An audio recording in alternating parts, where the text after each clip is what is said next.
para Usana México y les quiero dar la más cordial bienvenida a este Zoom de martes a las 7 de la tarde. Y antes de presentar a nuestra panelista el día de hoy, quisiera que nos saludara a todos nuestra directora directora general, para México, a Karen Sánchez. Karen, ¿cómo estás? Muy bien, Javi, ¿tú cómo estás? Muy bien también, gracias. Muchísimo gusto en saludarlos y saludarlos a todos ustedes. Ya estábamos esperando con muchas ganas a Gaby. Gaby, ¿cómo estás? Muchas gracias por estar acá, porque desde luego, pues este es un tema que siempre nos suena a todos como que es un tema en el que tenemos que aprender más y queremos aprender más y tener siempre más información al respecto. Entonces, creo que es importante decir que es parte, ¿no?, de las sesiones que hemos llevado a través del proyecto médico, pero que ahora estas sesiones precisamente están adecuadas en términos del material para que los que no somos profesionales de la salud podamos tener una comprensión más amplia de este tema. Muchísimas gracias por estar aquí. Les recuerdo que estamos en vivo en Facebook Live también, estamos transmitiendo ahí. Así es que adelante, Javi. No tengo nada más que decir, más que cederles la palabra a ti y a Gaby. Muchas gracias, Karen. Como siempre, un placer. Gaby, permíteme presentarte como es debido. Vamos a leer parte del currículum de Gaby. Gaby, gracias.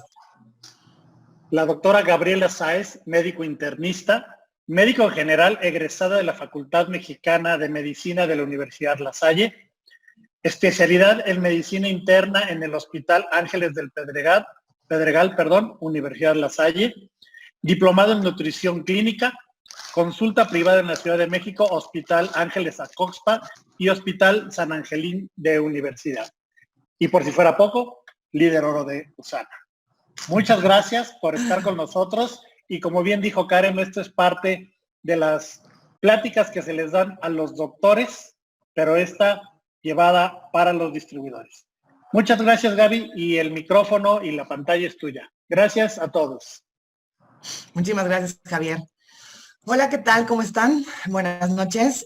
Pues como siempre es un honor la invitación por parte de Usana para poder seguir compartiendo pues el conocimiento médico, ahora un poquito más digerido para pues aquellos que no son profesionales de la salud, que eso no quiere decir que no puedan aprender y recomendar una suplementación adecuada, ¿no? Y de manera dirigida. Y pues si bien este proyecto empezó con una intención como de hacer conciencia en los profesionales de la salud para que aprendamos a suplementar, o cuando menos yo siempre digo que no nos estorbemos entre nosotros para justamente poder llevar a cabo una suplementación adecuada, pues bueno, vamos a entrar en materia. Entonces voy a apagar mi video porque siempre digo que como buena niña me distraigo viendo la pantalla, ¿no? Para ver cómo me estoy viendo, entonces, pero aquí voy a andar. Y perfecto, entonces vamos a hablar hoy del omega 3, que realmente el componente, si por ahí alguien tiene prendido su audio, su micro para que me ayuden, hay algo que está haciendo ruidito, ¿no? Entonces para que me echen la mano y no me distraiga y todos nos podamos concentrar en el tema. Entonces, siempre hablamos de la cuestión del omega 3 y es importante que más allá de que sea solo omega 3, la suplementación con EPA y con DHA, de forma tal que, pues a manera introductoria, vamos a hablar un poquito de lo que son las grasas, ¿ok? Las grasas tienen diferentes funciones en nuestro organismo. Una de ellas es una función energética, ya que nos aporta calorías, ¿no? Cada gramo de grasa nos aporta 9 kilocalorías. Tiene una función estructural, que la comentaremos un poquito de manera breve más adelante, con respecto a cómo se sitúa como parte indispensable, parte importante de la membrana celular, a manera de algo que nosotros denominamos fosfolípidos, que es súper importante para un adecuado transporte de nutrientes a través de la célula y de eliminación de desechos. Funciona también a manera de transporte, y un término que se denomina palatabilidad, que es aquella posibilidad de que una sustancia nos genere mayor sabor, y esa es la razón por la cual las grasas pues tienden a ser como del gusto de muchas personas, ¿ok? Clasificamos nosotros a las grasas en diferentes términos de acuerdo a los enlaces, ¿no? Que tampoco los voy a hacer expertos en cuestión bioquímica, pero para que entendamos Cuando nosotros hablamos de ácidos grasos saturados, son aquellos que por lo regular los encontremos a manera sólida en el medio ambiente y que vienen en alimentos de origen animal, exceptuando lo que son el aceite de coco, el aceite de palma, ¿ok? Va a aumentar el colesterol más allá que cualquier otro tipo de grasa y van a tener en nuestro organismo un efecto trombogénico, es decir, la posibilidad de generar coágulos o de generar placas de ateroma, que son las que van a generar oclusión en la luz de las arterias, aumentando la producción de colesterol. Entonces, prácticamente para que lo vayan, y espero no antojarle a nadie, ¿no? Pero para que vayan como poniéndolo, aterrizándolo, hablamos aquí, por ejemplo, de lo que serían un ribeye, ¿no? O sea, de las grasas animales que son altas en grasas. Después tenemos los ácidos grasos monoinsaturados. Estos suelen ser líquidos a temperatura ambiente y el característico, pues, es el aceite de oliva, que está constituido por ácido oleico, y que prácticamente es cuando nosotros hablamos del omega 9. Y estos van a tener la posibilidad de disminuir los niveles de colesterol total y del colesterol LDL, que es el que denominamos nosotros el colesterol malo. Después contamos con los ácidos grasos poliinsaturados, que estos vienen de productos de origen vegetal, así como en pescados y mariscos. Y también forman parte primordial de las membranas de la célula y son precursores de una sustancia que en término médico lo conocemos como prostaglandinas y que, como entenderemos en el transcurso de esta plática, las prostaglandinas tienen la capacidad de desencadenar la cascada inflamatoria en nuestro organismo, ¿ok? Y estos ácidos grasos son esenciales, ¿qué quiere decir? Que el cuerpo no es capaz de producirlos, por lo tanto los tenemos que ingerir. Dentro de estos ácidos grasos poliinsaturados vamos a tener dos que son los más importantes, que es el omega 6, en donde encontramos al ácido linoleico y el ácido araquidónico. Estos provienen de aceites como el girasol, de maíz y de algunos frutos secos como almendras e inclusive en algunos cereales. Y de nuestra competencia, pues tenemos el omega 3, que el omega 3 tiene, por un lado, el ácido linolénico, ojo que son dos términos diferentes, omega 6 es linoleico y omega 3 es linolénico, y este previene de las semillas, linaza, chía y también de algunos frutos secos. Y dos de los más importantes van a ser el ácido eicosapentanoico, que a partir de este momento lo vamos a abreviar como EPA, y el ácido docoxahexaenoico, que lo vamos a abreviar como DHA, que se encuentra presente en las grasas de pescados y mariscos. Prácticamente, cuando nosotros tenemos o recomendamos suplementación a base de omega 3, lo que nosotros tenemos que buscar en el frasco, en la etiqueta nutrimental, es que traigan una buena cantidad de EPA y DHA, para que quienes tengan a la mano su frasquito de Biomega, pues empiecen a leer la etiqueta y sobre todo para que si alguna otra persona cuestiona la cantidad que tenemos nosotros, pues vamos a empezar a entender por qué lo podemos defender, ¿ok? Entonces, el EPA y el DHA es prácticamente lo que nos vamos a centrar el día de hoy. Y finalmente tenemos los ácidos grasos trans, que estos son aquellas grasas, prácticamente cualquiera, pero principalmente son las grasas saturadas, las de origen animal, pero puede ser prácticamente cualquier grasa, que al ser expuesta al calor, cambia su composición. En el proceso de hidrogenización, a eso me refiero, que es el exponernos al calor, y que esto va a hacer que cambien la composición de los aceites, generando grasas trans, que son las más aterogénicas, es decir, que son las grasas que más se pegan a las arterias y que van a elevar los niveles de colesterol LDL, que nuevamente es el colesterol malo. Entonces, pues nuestra recomendación, hablando específicamente de los aceites, cuando me preguntan es que con qué aceite cocino, con cuál no cocino, etcétera, ya vimos cuáles son los recomendables, ¿no? Que algunos, y la idea sería de los aceites, sea consumirlos en crudo. Ahora no se trata de que los comamos a manera de purga, ¿no? Sino que sea constituyan, por ejemplo, los aderezos de una ensalada o un pescadito empapelado y ahí ponerle el aceite de oliva, ¿no? Es la manera en donde se podrían recomendar el consumo de los aceites para que nos den el aporte de omegas que nosotros queremos. Para cocinar, pues recomendamos el aceite de aguacate, el aceite de coco, el aceite de oliva, y estos principalmente porque son aquellos que van a tolerar más la exposición al calor, de forma tal que, pues, en altas temperaturas, ¿no? Lo pueden tolerar, pero también tiene que ser por periodos cortos. Entonces, para que me entiendan, ¿no? Cuando una persona sataniza la cuestión de consumir tacos, ¿no? Que el mexicano, pues, es muy taquero, específicamente no es que un taco sea malo. El problema de las taquerías es que utilizan un aceite que ha sido recalentado quién sabe cuántas veces, ¿no? Y hasta hay quienes les gustan lo que queda como al final, los rezaguitos, y obviamente pues esas son prácticamente ácidos grasos trans. Entonces nosotros podríamos consumir carne de origen animal magra, ¿ok? Porque hay bistec, arrachera y ribeye, ¿no? Entonces el bistec, que luego también tenemos esta idea de que las carnes animales son malas y no es cierto. Lo que pasa es que hay que buscar las grasas, las carnes magras y que sea cocinado con la menor cantidad de aceite posible o que sean al vapor o al horno, en donde no haya una exposición a la conversión de estos aceites a ácidos grasos trans que nos pueden dar una mayor nivel de aterosclerosis, de aterogénesis, que es esta cuestión de que se van endureciendo las arterias o se va pegando en la parte interna de la arteria, ¿ok?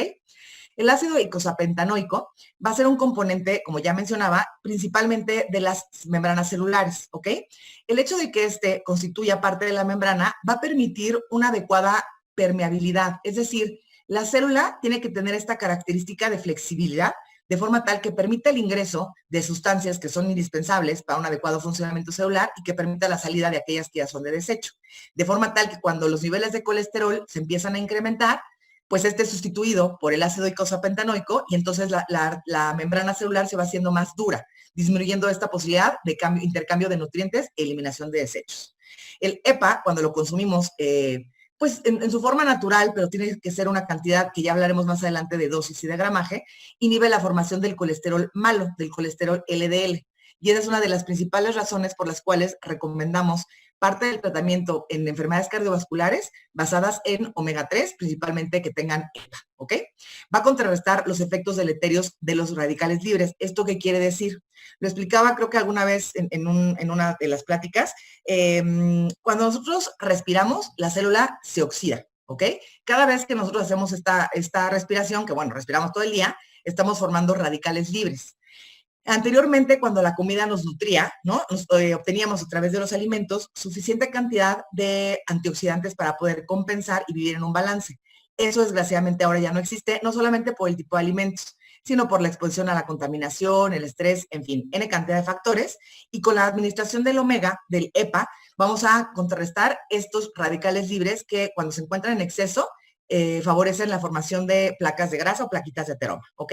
Y el EPA también es un precursor de prostaglandinas. Les comentaba yo hace un momento, y no pretendo hacer los expertos en química ni bioquímica, pero que las prostaglandinas son sustancias de nuestro organismo que van a permitir que nos inflamemos y que vamos a entender que la inflamación no siempre es dañina, depende, ¿ok?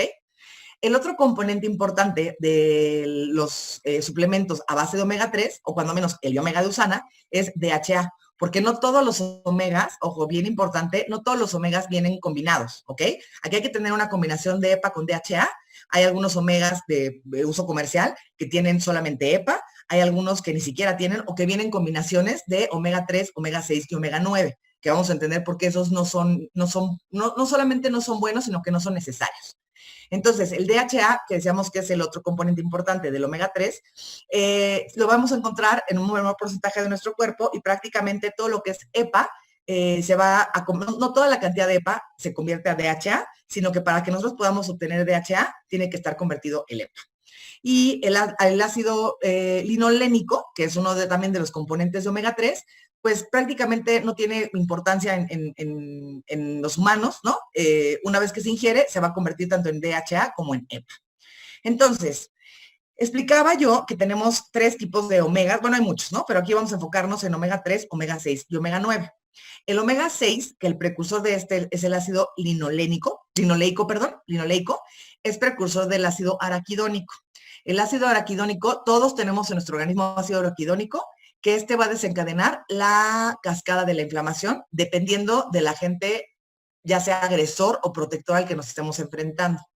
Su cantidad, que sí tenemos que tener cierta cantidad de omega 6 en nuestro cuerpo, ¿no? También permite una adecuada flexibilidad de la membrana y un término que denominamos señalización celular, que seguramente lo habrán escuchado en alguno de los webinars previos, en donde los permite que el cuerpo pueda prender o apagar ciertas células, ciertos factores, ciertas enzimas para poder llevar a cabo una adecuada función. Y esta va a desencadenar la reacción de inflamación más grave, ¿ok? O sea, es precursora, el ácido linoleico es precursor. Precursor me refiero a que es una sustancia que produce, que cuando se pasa de diferentes reacciones químicas, va a tener un producto final, y en este caso es una prostaglandina, que son sustancias que inflaman, ¿ok? La relación ideal en nuestro organismo debería mantenerse omega 6 de 4 a 5 versus omega 3 a 1.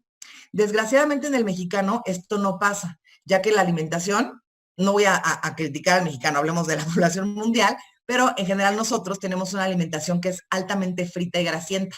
Y entonces esto genera que nuestra relación de omega 6 se mantenga en 20 versus 1 de omega 3. Y entonces, al modificar esta relación, que en condiciones fisiológicas, en condiciones sanas, deberíamos de tener como máximo de 4 a 5 y se eleva hasta 20, esto genera que vivamos en un estado de inflamación crónica. Y entiendas de inflamación crónica, no hablo de inflamación del abdomen, hablo de inflamación celular. Y esta inflamación celular es lo que genera que nosotros podamos desarrollar X cantidad de enfermedades, obesidad, diabetes, hígado graso, problemas de colesterol y triglicéridos, temas hasta de cáncer, ¿ok?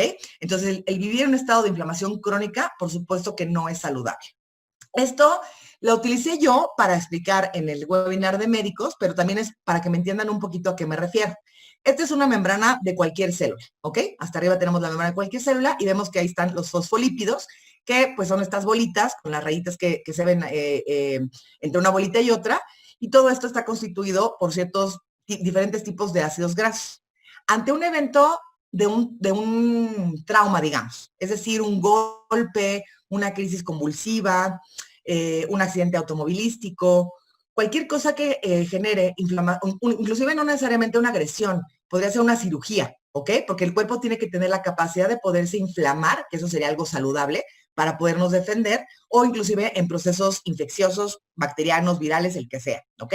Entonces, sí existe, es bueno que nos podamos inflamar, pero todo tiene que tener un límite. Entonces, cuando nosotros tomamos medicamentos como la aspirina, que es el ácido acetilsalicílico, o los AINES no selectivos, que entiéndase por esto ibuprofeno, naproxeno, ketorolaco, Dolac y cualquiera que sea como de esta familia, ¿ok? Lo que hace es bloquear a esta enzima y entonces el ácido araquidónico no desencadena la cascada de inflamación. Por eso es que estos se le llaman analgésicos, desinflamatorios y antipiréticos, ¿no? Que eso quiere decir que actúan también contra la temperatura. Aquí es exactamente donde estos van a actuar. Y tenemos otro grupo que son relativamente más recientes, como el Celecoxib, que son el Celebrex, el Arcoxia, que les llamamos AINES o más bien de segunda generación, ¿no? Que son inhibidores de la COX-2, que estas inhiben a esta enzima y pasa exactamente lo mismo. Entonces, a cualquiera de estos dos niveles, cualquier analgésico, aquí es donde va a actuar, impidiendo que el ácido araquidónico sea liberado al torrente sanguíneo y entonces no podamos tener la respuesta inflamatoria. Por eso es que nos genera mejora de la inflamación, del dolor, etc. Y esto solamente es para esquematizar, que algunas personas conocerán, ¿no? El término de derivados de cortisona. La cortisona para nosotros son médicos, son esteroides o glucocorticoides, que también funcionan como excelentes desinflamatorios. No digo que los ocupen porque tienen sus muchos efectos secundarios. Bien ocupado es un excelente analgésico, desinflamatorio, pero tampoco son para el uso común. Si los anteriores que acabo de mencionar tampoco deben de ser del consumo del diario, pues estos mucho menos. Pero también es que van a ejercer una actividad antiinflamatoria porque bloquean a otro enzima de forma tal que no hay liberación del ácido araquidónico y por lo tanto no hay una cascada inflamatoria, ¿ok? Entonces, en resumen, tenemos que, por un lado, omega 6, que decíamos que estos prácticamente en un nivel de 4 a 5 versus 1 de omega 3 sería algo saludable, pero que eso no pasa en nuestro cuerpo. Y al tener un incremento en la cantidad de omega 6 en nuestro organismo, vivimos en un estado de inflamación crónica.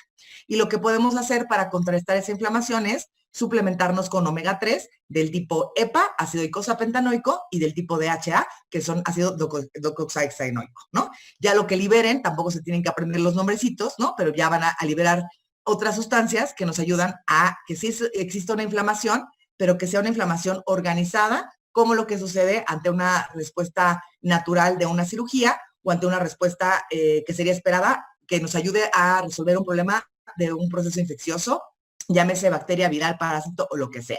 Y estas sustancias se pueden denominar prostaglandinas, resolvinas, protectinas, leucotrienos, tromboxanos, e insisto, no es indispensable que se aprendan estos términos, nada más para que no me los agarren en curva y sepan más o menos realmente en nuestro organismo dónde es que están actuando este tipo de suplementos, ¿ok? Entonces, prácticamente los ácidos grasos omega 3, ¿no? EPA y DHA, van a regular procesos inflamatorios gracias a diferentes mediadores metabólicos como estos que estoy comentando yo aquí. Y lo más importante de esto es que van a ayudar a prevenir todas las consecuencias que podemos observar en algunas enfermedades degenerativas, ya sea en procesos agudos o crónicos. Enfermedades degenerativas son, por ejemplo, diabetes, hipertensión, dislipidemia, que son condiciones que pues son crónicas, ¿ok?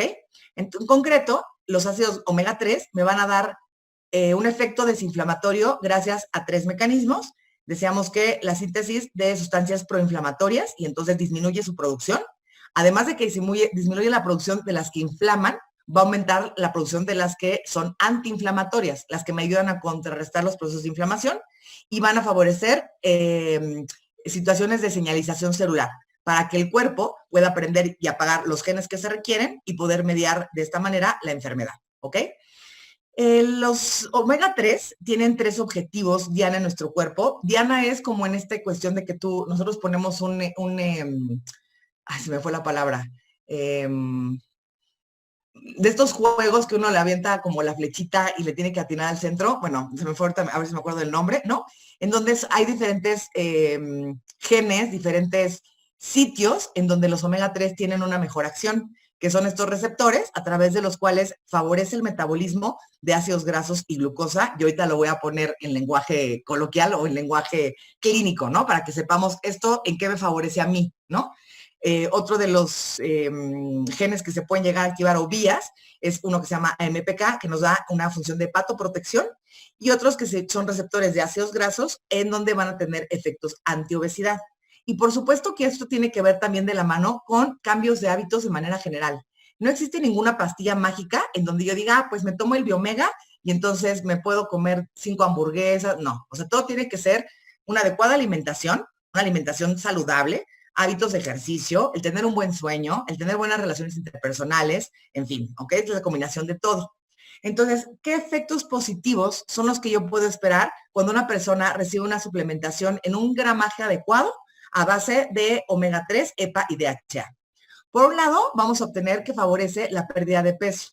Decía yo hace un momentito que en el metabolismo de glucosa y de los ácidos grasos, ¿esto qué quiere decir? Que una persona al suplementarse con omega y está llevando además un buen plan de alimentación, buscando lograr una pérdida de peso a expensas de masa grasa, favorece que haya oxidación de las grasas. Aquí también, en la parte de la educación, de lo que les quiero dejar, es que las grasas no se queman, ¿ok? La grasa se oxida. Y bajo esta situación es que nosotros las podemos eliminar de nuestro cuerpo. Para que esto suceda, tiene que haber una demanda energética, ¿ok? Es decir, que las grasas no se van a eliminar ni en las evacuaciones, ni en la orina, no se eliminan de nuestro cuerpo a menos de que sean utilizadas como un sustrato energético. Ya les decía yo que la grasa nos da 9 kilocalorías. No solamente la grasa que yo consumo, sino hablo también de la grasa, por ejemplo, específicamente que ahorita está muy de moda, la dieta cetogénica, es una dieta cetogénica saludable, no la dieta de las grasas o las dietas keto que luego ven ahí en redes, ¿no? Esa es otra muy diferente, en donde al no existir carbohidratos en nuestro cuerpo, lo que empieza a suceder es que el cuerpo oxida las grasas de nuestro organismo para de ahí poder generar energía, ¿ok? Entonces, y podemos vivir sin consumir carbohidratos, por supuesto. No estoy diciendo que lo hagan, pero bueno, ahí sería un efecto positivo porque me va a favorecer la movilización del tejido adiposo, que son estas grasas, para que entonces se pueda utilizar a manera energética, oxidándolas, y de ahí favorece la pérdida de peso. Después, va a disminuir los niveles de triglicéridos. Tiene que ir combinado con alimentación, por supuesto, pero tenemos 2 tipos de grasas en la sangre. Tenemos, por un lado, el colesterol total, que también muy importante. Lo ideal sería ver un desglose de estos, ¿no? No nada más es basarnos en el colesterol total, sino en un perfil de lípidos completo, de forma tal que me reporten HDL, que es el colesterol bueno, el LDL, que es el malo, ¿no? Porque hay veces que vemos nada más la cifra de colesterol total, que sale elevada, y eso no quiere decir que sea malo, porque puede ser que esté alto a expensas del bueno. Entonces, no solamente nos guiamos con el colesterol total, sino con ambos, LDL y HDL. Y la otra grasa en la sangre son los triglicéridos, ¿ok? Entonces, al consumir omega, EPA y DHA, va a favorecer la disminución de los triglicéridos y además va a aumentar los niveles del colesterol HDL, que es el colesterol bueno, dando un factor cardioprotector. Decíamos que a través de la señalización de una vía, ¿no? Nos va a favorecer esta cuestión de hepatoprotección, sobre todo en cuestiones del hígado graso. Al disminuir la síntesis, y síntesis es la producción de los ácidos grasos, que normalmente se depositan en el tejido adiposo, pero también el hígado funciona como un lugar de reserva, ¿ok? Todos tenemos algo que se llama grasa visceral, que es la grasita que tenemos en el abdomen, y no hablo de la llantita. Adentro del abdomen hay cierta cantidad de grasa considerada normal que evita que haya fricción entre un órgano y otro. Cuando este nivel de grasa se eleva, y puede ser porque una persona suba de peso, o si su genética le favorece, y aunque no suban de peso, aumentan la grasa visceral, porque luego hay gente que vemos y es, decimos que bueno, es flaquita por fuera, pero gordito por dentro, porque tiene un porcentaje de grasa visceral elevado. Todo esto va haciendo que se incremente la grasa visceral, de forma tal que el abdomen, al ser una cavidad hermética, no tiene para dónde crecer esa grasa. Y entonces el que se sacrifica es el hígado. Y el hígado dice, écheme la grasita para acá, ¿no? Y entonces empieza a introducir la grasa dentro del hígado, generando un estado de inflamación a nivel hepático, que eso, si no se corrige a largo plazo, produce cirrosis hepática. Para que vean que la cirrosis no nada más es una cuestión de alcohol, ¿ok? Y esto afortunadamente se puede tratar con buena alimentación, con ejercicio y, por supuesto, con la administración de omega 3, EPA y DHA. Además, va a favorecer la sensibilidad a la insulina. ¿Esto qué quiere decir? Que también es un tema bastante común hoy en día, que escuchamos la resistencia a la insulina. La insulina es una hormona que nosotros todos, o casi todos, a menos de que tengas diabetes, ¿no? Se produce en nuestro cuerpo, en el páncreas. Y entonces la función de la insulina es cada vez que hay un exceso de azúcar circulando en la sangre y que no va a ser ocupada para realizar alguna función derivada de una actividad física, por ejemplo, entonces la insulina tiene que buscar dónde acomodar esa glucosa que se encuentra circulando de más. Cuando las personas comen un exceso de carbohidratos, esta azúcar, esta glucosa, se queda circulando y entonces la insulina tiene que buscar dónde acomodarla. Y lo que hace es, la empieza a acumular en el tejido adiposo. Y eso se llama resistencia a la insulina. De forma tal que a mayor resistencia, mayor acúmulo de grasa en el abdomen, en la grasita, no en la visceral, ahí sí, en la grasita de afuera, en la de la llantita, y empiezan a aumentar de peso. Al administrar suplementación con EPA y DHA, vamos a favorecer que la insulina trabaje como tiene que y evitando los depósitos de ácidos grasos, favoreciendo además que disminuyan los niveles de glucosa en sangre. Y tampoco nos vayamos al extremo. Esto no quiere decir que una persona que es diabética, por ejemplo, se toma el Biomega y ahora hace cuadros de hipoglucemia. Tampoco llegamos a ese extremo. Va a permitir que la insulina funcione bien y por lo tanto ayuda a una mejor actividad de los fármacos sin que pongamos en riesgo la salud de la persona y que se nos vaya a ir al otro lado, ¿ok? Lo que sí puede ayudar es que disminuya la persona, y eso no es para que lo recomienden ustedes, eso lo tendrá que hacer un profesional de la salud, pero puede ser que esta persona que empieza a consumir omega 3 disminuya la necesidad o el requerimiento de fármacos y entonces puede disminuir la dosis. Va a favorecer o disminuye los efectos negativos de la aterosclerosis, que es esta situación en donde las grasitas se empiezan a pegar en la parte interna de la arteria, que cada vez le cuesta más trabajo de pasar a la sangre y eso puede llevar a un punto de formar coágulos o inclusive de disminución del riego sanguíneo a algunos de nuestros tejidos, generando infartos.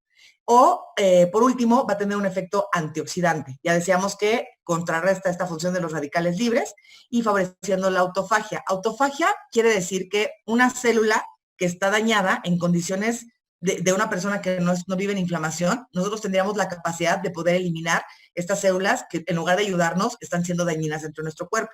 Y esto normalmente esta situación se encuentra alterada porque estamos en un estado inflamatorio. Al mejorar el efecto antioxidante, vamos a permitir que las células que ya no nos sirven se puedan destruir de la manera adecuada y entonces no nos estén generando situaciones deleterias en nuestro cuerpo, ¿ok?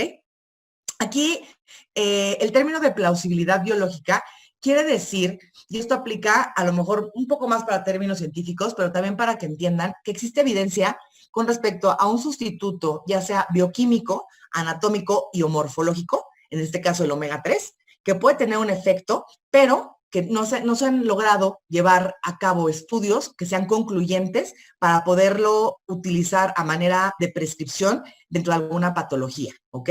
Y esto, pues, prácticamente ya viene un poquito en desuso, porque ya vamos a obtener, gracias a un estudio que les voy a platicar un poquito más adelante, en donde ya tenemos evidencia científica comprobada de la utilización del omega 3, cuando menos a nivel cardiovascular. Por un lado, decía yo que tiene efectos antiinflamatorios relacionados con toda esta cuestión del estrés oxidativo, que el estrés oxidativo es una de las principales, si no bien la primera, y a lo mejor peleándose en segundo lugar con la disbiosis, estrés oxidativo y disbiosis, son de las principales causas de enfermedades crónico-degenerativas, que insisto es sobrepeso, obesidad, hígado graso, síndrome metabólico, resistencia a la insulina y todas las demás que mencioné hace un momento.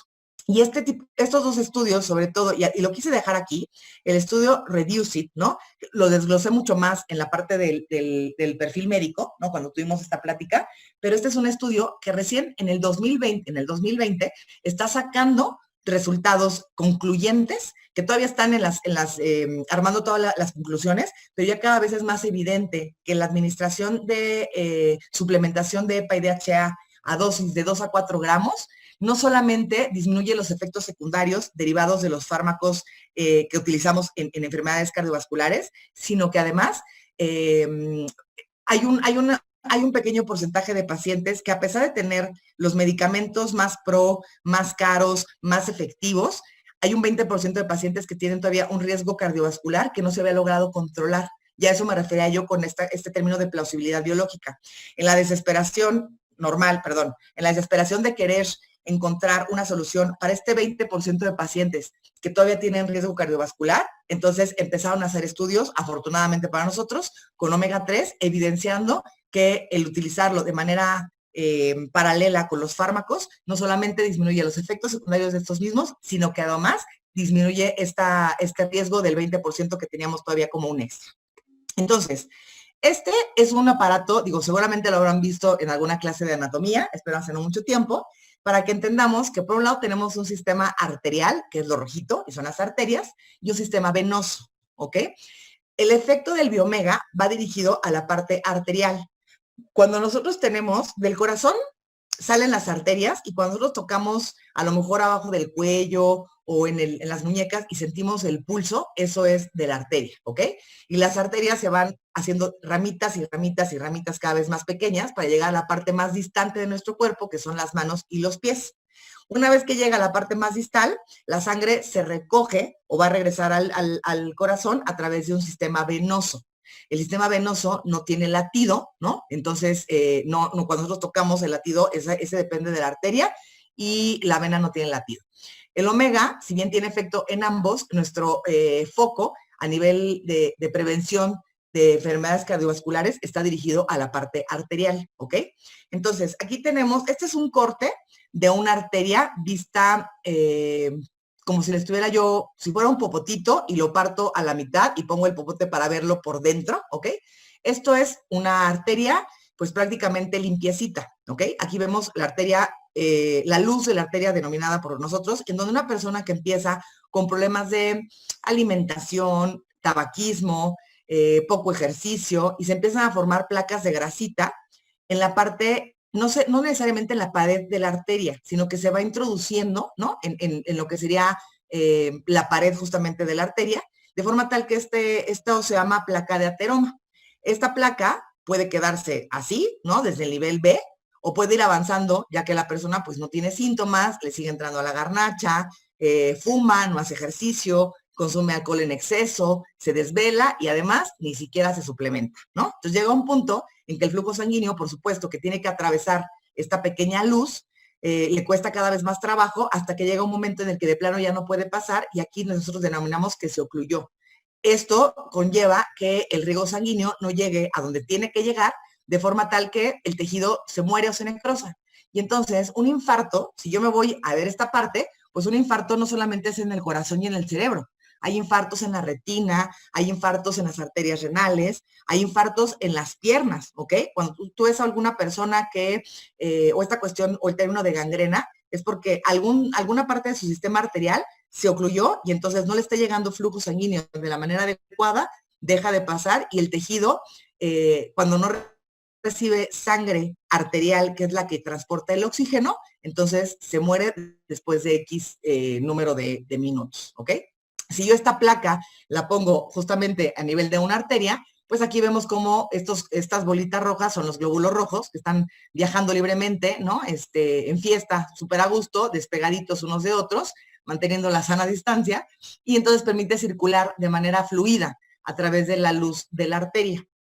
Cuando las placas de grasa empiezan a pegarse o a introducirse en la pared de la arteria, pues esta luz se ve disminuida, empieza a tener, a dificultar el paso de estos glóbulos rojos y entonces ya pasan 1, 2, por ahí, cada vez le cuesta más trabajo pasar, se empiezan a acumular hasta que esta placa se puede romper, ¿ok? Y está llena de grasa, y al momento de que tiene grasita, pues lo que hace es libera ciertas sustancias para poder atraer el cuerpo, tratando de compensar, por supuesto, pero esto genera en nosotros algún daño, tratando de cerrar la placa, jala ciertas células, ciertas sustancias, y entonces aquí es cuando se agrava la placa de ateroma, y aquí es cuando, si se fijan, pues ya no pasa ningún glóbulo rojo, y entonces se empiezan a acumular de este lado, y si esto se mantiene por periodos ni siquiera tan prolongados, la vena aguanta más, pero el riego arterial es cosa de minutos, ¿ok? Y por eso es que pues llega una persona a tener síntomas tan severos.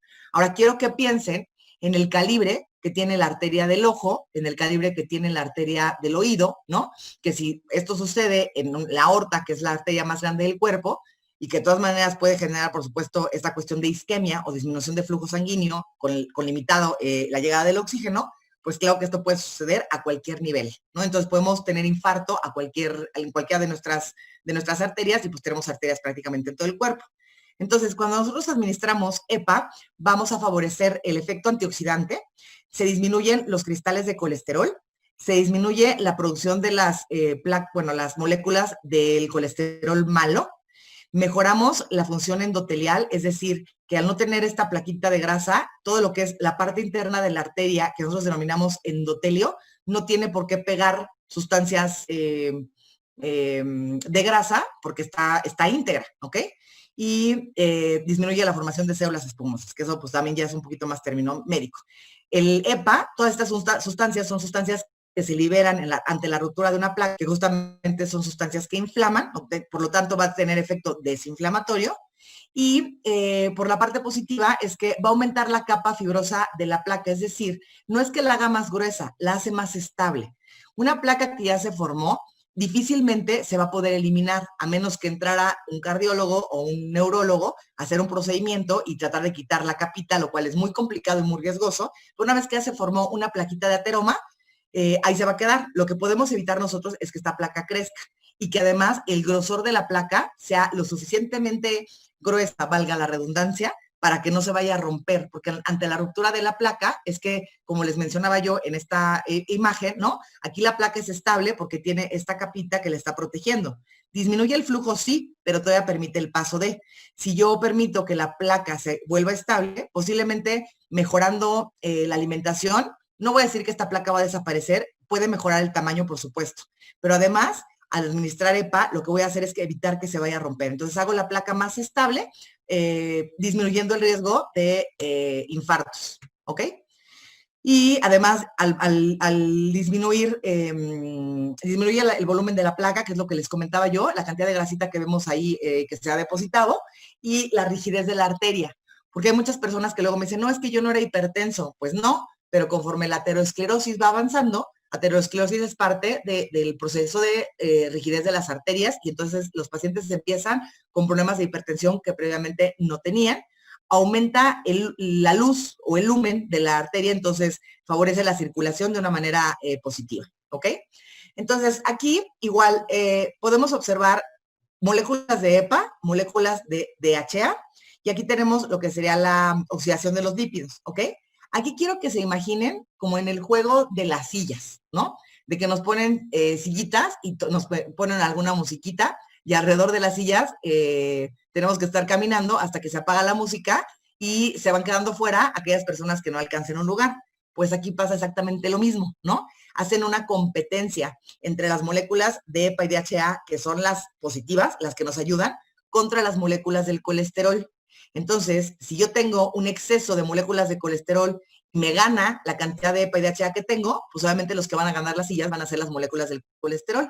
Si yo la administro o me suplemento con EPA y con DHA y le gano a la cantidad de colesterol que se encuentra circulando, entonces las que van a ganar las sillas van a ser las moléculas de EPA y DHA, protegiendo, o más bien con esto, al momento de que tienen esta competencia, van a evitar que se puedan depositar las grasas, las moléculas de colesterol, y por lo tanto no se forma aterosclerosis ni placas de grasa, ¿ok?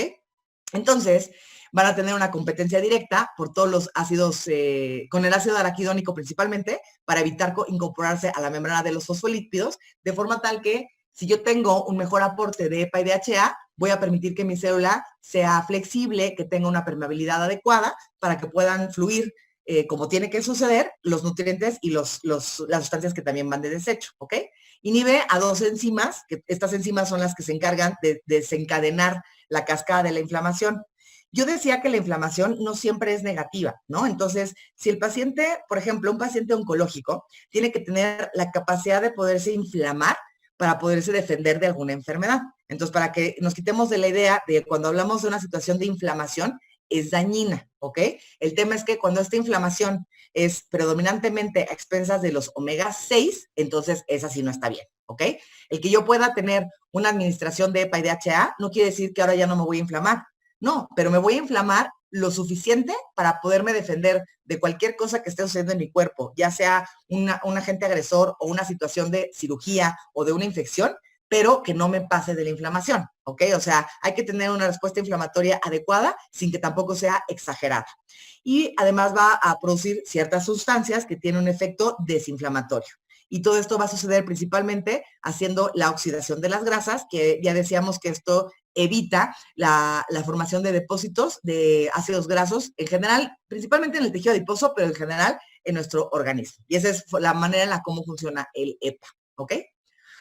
Ahora, esto tiene un origen a través de una situación que se denomina disfunción mitocondrial, que me parece que a lo mejor en alguna de las pláticas previas ya lo habrán comentado, en donde la célula tiene diferentes órganos. La mitocondria, haz de cuenta que es el motor, ¿ok? Cuando hoy en día que nosotros vivimos en una alimentación basada en carbohidratos, le estamos poniendo magna todo el tiempo.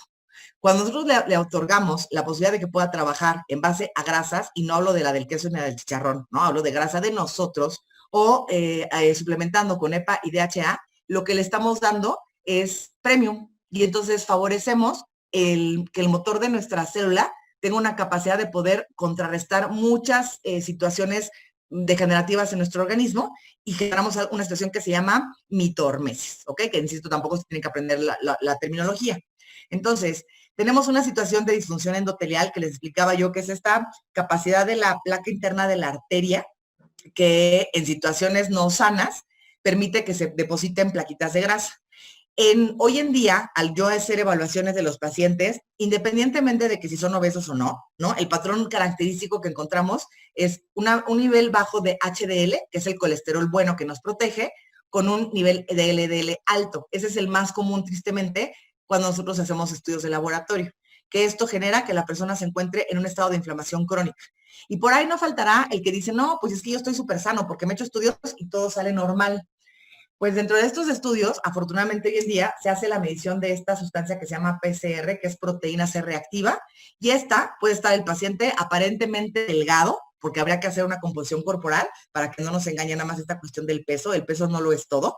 Y ver si no tiene niveles de PCR elevado, que eso implicaría que el paciente se encuentre en un estado de inflamación. ¿De dónde? No sé. Puede ser por dislipidemia, puede ser por hígado graso, puede ser también por un proceso infeccioso, pero es un excelente parámetro para nosotros podernos guiar con respecto a si se encuentra en un estado de inflamación, y que hoy en día muchos cardiólogos utilizan para poder hacer una evaluación de riesgo cardiovascular. El colesterol total también tiene que tener un mínimo para hacer funciones. Yo aquí no vengo a decirles que si alguien por ahí toma medicamentos para alguna enfermedad cardiovascular, no se trata de que terminando esto ahora se van a pelear con el cardiólogo, con el endocrino, con el internista, ¿no? Pero también es entender que el colesterol en nuestro cuerpo tiene ciertas funciones, ¿ok? El irnos a los extremos no es sano en ningún sentido. De forma tal que a través del colesterol nosotros producimos vitamina D, a partir de nuestra grasa corporal producimos, o es donde se terminan de metabolizar las hormonas sexuales, ¿ok? Entonces, tampoco es tan sano irnos a niveles de colesterol total extremos, en donde tengamos 20 o 30, porque eso sí estaría fatal, ¿ok? Entonces, hay que buscar un balance, ¿ok? Y hacer una medición no solamente del colesterol total, sino del LDL y HDL, ¿ok? ¿Y qué nos puede favorecer si estamos tomando ya algún fármaco, ya sea estatinas, ya sean para la presión, etcétera, pues podemos apoyarnos de una suplementación saludable en base a Biomega, pero además también con fitoesteroles, probióticos y bioflavonoides. Un buen abordaje para aquellos pacientes que tienen alguna de esta patología, porque insisto, espero que ya haya quedado claro que no le tengamos tanto miedo a las grasas y más bien depende de qué grasa, ¿ok? Cuando escucho tristemente a muchos de mis colegas, ¿no? Que a veces dicen, no, pues deje las grasas y coma frutas y verduras, cuando no entienden que, la gente a veces no sabemos, ¿no? ¿Qué es esto? Y la fruta, por ejemplo, tiene una cantidad exagerada de azúcar y creemos que el tomar un jugo de naranja es súper sano cuando es una brutalidad de azúcar y le tenemos miedo a tomar aguacate o a consumir agua de coco porque tiene grasa. Entonces, hoy por hoy, el enemigo número 1 es el carbohidrato, no quiere decir que no lo consuman, ¿no? Pero si yo quiero mejorar, además de suplementarme y además de hacer ejercicio y dejar hábitos dañinos, si yo quiero mejorar, entonces mi miedo no tiene que ser tanto a las grasas saludables. Y ya dijimos que las grasas saludables es el aguacate, el aceite de oliva, las semillas, por supuesto que en cantidades moderadas, porque también tienen impacto calórico, ¿no? Pero si nosotros estamos buscando una disminución de los niveles de glucosa, una disminución de los niveles de colesterol o triglicérido, además del suplemento de omega 3, pues entonces le tengo que recortar más a los carbohidratos que a las grasas, ¿ok? A menos de que también sean grasas saturadas, que son las animales y esas son las que no queremos, ¿no? Entonces decía yo que, bueno, a través del colesterol vamos a producir ciertas sustancias y por lo tanto no es saludable llevarlos a un extremo donde esté tan bajo. Hoy en día no solamente es esta cuestión de la alimentación y suplementación, sino que también los niveles de estrés, ¿ok? Habrá personas que hoy estén un poco más tranquilas en casa o habrá quienes la estén sufriendo un poquito más porque se tienen que hacer cargo de los hijos y la tarea y la comida y además el trabajo, etcétera. El tema es que cualquier situación de estrés, y esto puede ser estrés laboral, estrés de estar bajo cierta enfermedad o inclusive una cuestión afectiva, van a activar un sistema que se denomina de la hipófisis, en donde se activa todo nuestro sistema como de, no necesariamente de defensa, sino de mantenernos en alerta, ¿ok? El cuerpo no sabe identificar si yo estoy en alerta porque estoy bajo un deadline y tengo que entregar un proyecto o porque me está persiguiendo un león, ¿no? Entonces, él simplemente se siente en estrés y empieza a aumentar la producción de ciertas sustancias, entre ellas, por ejemplo, el cortisol, y eso va a hacer que de manera inmediata tengamos ciertas respuestas, como son resistencia a la insulina, obesidad de origen central, hipertensión, un estado inflamatorio, disfunción ovárica y algunos efectos que nosotros somatizamos como ansiedad, dolores de cabeza, etcétera. Entonces, recomendación que no nada más es pastilla mágica con un omega 3, sino alimentación y mejorar nuestro estilo de vida hasta por cuestiones de estrés. El hacer actividad física no solamente es que me ayude a movilizar el tejido adiposo para que ahí bajar de peso. El hacer una actividad física también me va a ayudar a sacar endorfinas de manera natural, a liberar el estrés y con esto disminuye mi necesidad de consumir carbohidratos y favorece pues justamente esta cuestión de disminuir el estrés oxidativo. A nivel neurológico, también ya hablamos mucho de la cuestión cardiovascular y de los efectos desinflamatorios que podemos esperar de la administración del omega 3, del EPA y del DHA, pero además vamos a encontrar que a nivel neurológico disminuye la administración de DHA, la agresividad y mejora la capacidad de memoria, y el EPA disminuye la posibilidad de depresión y ansiedad. Por lo tanto, una recomendación también, no solamente es para la parte cardiovascular, pensando en que el cerebro también tiene un riego sanguíneo, sino que a nivel de la neurona va a proteger del desarrollo de demencias. Efectos endocrinos, que bueno, están evocados a algunos de los receptores que ya les comentaba yo, en ciertas sustancias que se encargan de regular la saciedad y el apetito, y en esta situación que se llama flexibilidad bioenergética, en donde al yo poder administrar una adecuada suplementación de EPA y DHA, tengo la capacidad de poder movilizar mi cuerpo, no en cuanto a movimiento, sino a que dependiendo del sustrato que yo estoy ingiriendo a manera de alimento, lo pueda yo convertir en algo positivo, ¿ok? A eso me refiero con flexibilidad bioenergética. También tiene un efecto en la cuestión inmunológica por el efecto desinflamatorio.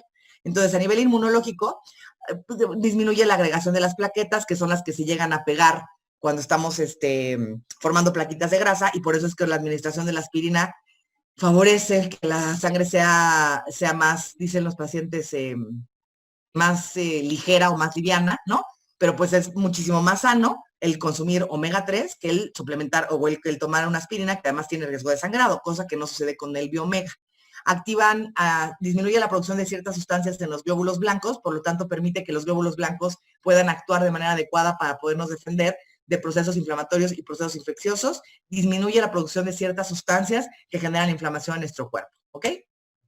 Importantísimo la administración de Biomega en situaciones de embarazo y lactancia. Por un lado, que hay muchos mitos de abuelita con respecto a que la gente pueda, embarazada, las mujeres embarazadas, puedan comer pescados, y que si crudo y no crudo, que si te da salmonela, etcétera. Entonces, el consumo general en el mundo es bajo con respecto al consumo de pescados, por un tema de gusto, por costos, por acceso, y entonces ya prácticamente tenemos un bajo consumo de pescados a manera general. Si una persona que ha tenido toda su vida baja ingesta de pescados, que pues, son los que principalmente nos aportan el omega, el EPA y el DHA, cuando llega el embarazo, pues el bebito obviamente va a necesitar nutrirse y si el cuerpo tiene que darle prioridad, le va a dar prioridad al bebé sobre a la mamá. Y entonces, para el bebé, el omega 3 es indispensable para su formación, no solamente del sistema nervioso central, sino de la retina, que forma parte del sistema nervioso central. ¿Ok? Entonces, el DHA es indispensable para esto y se recomienda administrar durante todo el embarazo y cuando menos durante los primeros 3 meses de la lactancia. Ahora sí, vámonos a las dosis. Si yo me quedo con la idea de lo que se recomienda en lo que es la ingesta diaria recomendada, ¿no? Que esto lo vemos en algunas guías de nutrición con las cuales no estamos de acuerdo y no es por imposición neutra, no es por imposición nuestra, sino porque, ¿qué le quieres dar tú a tu cuerpo? ¿El sueldo mínimo para que pueda medio trabajar o le quieras dar un bono para que no solamente le falte, sino que le sobre y le pueda prestar a otras células? Cuando hablamos de la ingesta mínima o la ingesta diaria recomendada, estamos enfocándonos en recomendar lo que sería una dosis de sueldo mínimo y se recomienda de 30 a 100 miligramos, que es normalmente lo que logramos obtener a partir de la alimentación. Y entonces desde aquí nos tenemos que hacer a la idea de que aunque una persona tenga una dieta completa y balanceada, no le alcanza. Y si está embarazada, menos. Y si es obeso, menos. Y si es diabético, menos. Entonces, por eso la importancia de dar una suplementación. La que nosotros vamos a recomendar va a fluctuar de 250, que esto pues sería más bien como para los pequeñines, a través de lo cual se puede disminuir el riesgo de déficit de atención, porque también es otra cosa. En los niños, yo soy de adultos, no veo niños, no soy experta en niños, pero por supuesto que está más que visto que los niños hoy en día están sobrediagnosticados con esta patología. Los niños que tienen déficit, no digo que todos, ¿ok? Porque aquí en medicina no hay ni nunca ni siempre, pero es como para que nos abramos a la posibilidad en donde los niños que viven tan azucarados están en un sugar rush, que obviamente ese nivel de azúcar no puede hacer que se concentren. Y entonces son niños que son hiperactivos, porque viven en una alimentación basada en carbohidratos. Si nosotros mejoramos el aporte de sus grasas, dándole pues aguacate, avellanas, ¿no? Cosas que realmente le nutran al cerebro. El cerebro se nutre a base de grasas buenas. Entonces permitiría que no estuvieran en este sugar rush, de forma tal que se podrían concentrar y no tendrían que tomar además tanto medicamento, ¿no? Insisto, no, ahora no apliquen a todos ni digan, no, es que esta es la cura para el déficit de atención. No.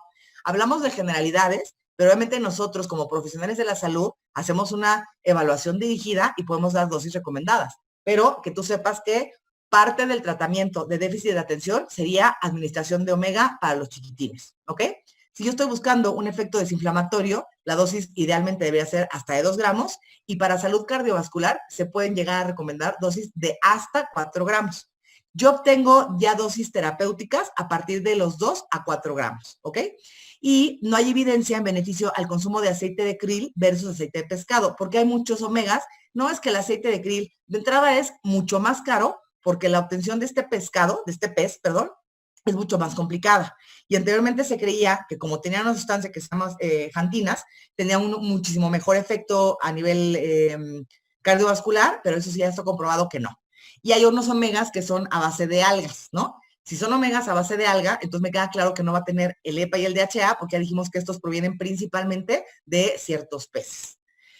Y con respecto al uso de seguridad y con toxicidad, la mayoría de las ocasiones tiene que ver con la posibilidad de que tengan toxicidad por mercurio, porque ya algunos de los pececitos se encuentran pues con niveles tóxicos de este metal y por bifenilos policlorados.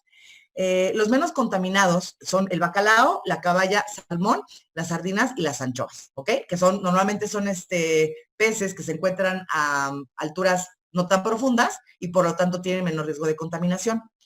Hay diferentes formas de procesar el omega 3, no solamente, por un lado, para que nosotros podamos obtener la forma pura sin que venga con posibilidades de tóxicos, sino que además, en este proceso, cuando las personas, uno de los síntomas gastrointestinales más común que puede suceder ante la persona que consume omega 3 es esta sensación como de eructos y un eructo con sabor a pescado. Algunos pacientes que llegan a reportar situación como de gastritis.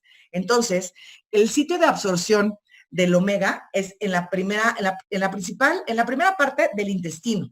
Cuando los suplementos se les pone una capa entérica, entonces disminuye esta sensación del eructo de sabor a pescado o de gastritis, pero también disminuye la biodisponibilidad, porque al tener una capa entérica no se van a absorber en el sitio donde se tienen que absorber, se pasan de largo y eso hace que el gramaje baje. Entonces no solamente es una cuestión de llegar a un gramaje adecuado, sino que tenga prácticas de buena manufactura, que sepamos que ni tiene la capa entérica que me va a bloquear su disponibilidad y que tampoco tiene una poca destilación y que tenga posibilidad de toxicidad. En USANA se hace destilación molecular, es decir, que son 2 procesos de esterificación para que se pueda obtener la forma más pura sin perder la sustancia activa, pero que también tengamos menos riesgo o prácticamente riesgo nulo de toxicidad por mercurio. ¿Y a quién le vamos entonces a recomendar EPA y DHA? Pues yo les diría que a todos, ¿no? Pero ya hablando así como en situaciones específicas, para prevención y tratamiento de cualquier problema de origen cardiovascular. Prevención de demencia y enfermedades neurodegenerativas, Alzheimer, Parkinson, problemas como de memoria, atención. Cuando estamos como muy distraídos, digo, no, es que no me concentro. Ahí en esos casos aplica el EPA y DHA. Y aquí incluye dolores neuropáticos. Y dolores neuropáticos me refiero, por ejemplo, a este dolor que puede ser derivado de los pacientes que ya han tenido diabetes por periodos largos y que se han lastimado los nervios, a personas que tienen alguna situación de compresión del nervio ciática, ¿no? Por ejemplo, a eso es lo que me refiero con dolor de origen neuropático. En cualquier estado de inflamación y que muchísimas enfermedades tienen como origen un estado inflamatorio. Las alergias.